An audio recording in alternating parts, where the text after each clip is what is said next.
શ્રીમદ્ ભગવદ ગીતા અધ્યાય 3 શ્લોક 25 સક્તા કર્મણ્ય વિદ્વાંસો યથા કુર્વન્તિ ભારત કુર્યાદ વિદ્વાંસ તથા સક્તશ્ચિકીર્ષુર્લોકસંગ્રહમ।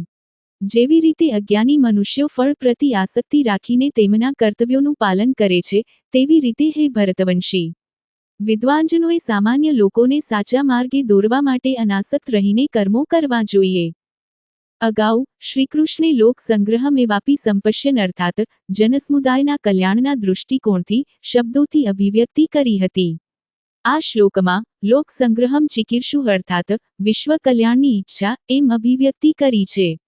આ પ્રમાણે શ્રીકૃષ્ણ ભારપૂર્વક જણાવે છે કે વિદ્વાનજનોએ સદા માનવજાતિના કલ્યાણાર્થે કાર્ય કરવા જોઈએ।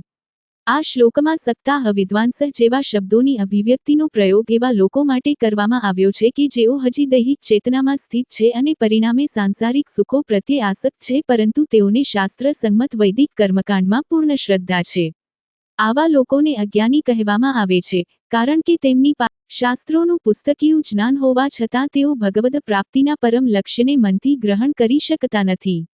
આવા અલ્પજ્ઞાની લોકો આળસ અને સંદેહથી રહિત સંનિષ્ઠતાથી શાસ્ત્રીય કર્મકાંડોને અનુસરીને પોતાના કર્તવ્યોનું પાલન કરે છે। તેઓને દૃઢ વિશ્વાસ હોય છે કે વૈદિક કર્તવ્યો અને વિધિઓનું પાલન કરવાથી તેમની કામનાને અનુરૂપ સાંસારિક સુખોની પ્રાપ્તિ થશે। જો આ લોકોનો કર્મકાંડમાંથી વિશ્વાસ તૂટી જાય તો ભક્તિના ઉચ્ચતર સિદ્ધાંતોમાં શ્રદ્ધાના ઉદય વિના તેઓ દિશાવિહીન થઈ જાય છે।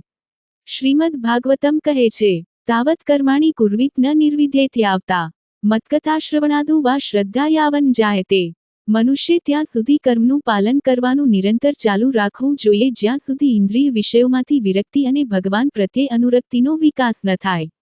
શ્રીકૃષ્ણ અર્જુનને આગ્રહ કરે છે કે જેવી રીતે અજ્ઞાની લોકો શ્રદ્ધાપૂર્વક કર્મકાંડનું પાલન કરે છે, તેવી રીતે વિદ્વાન મનુષ્યોએ સાંસારિક સુખો માટે નહીં પરંતુ શેષ સમાજ માટે એક આદર્શ પ્રસ્થાપિત કરવા માટે નિષ્ઠાપૂર્વક તેમના કર્મોનું પાલન કરવું જોઈએ। તદુપરાંત અર્જુન સ્વયં જે વિશેષ પરિસ્થિતિમાં છે તે ધર્મયુદ્ધ છે। આથી સમાજના કલ્યાણાર્થે અર્જુને એક યોદ્ધા તરીકે તેના કર્તવ્યનું પાલન કરવું જોઈએ।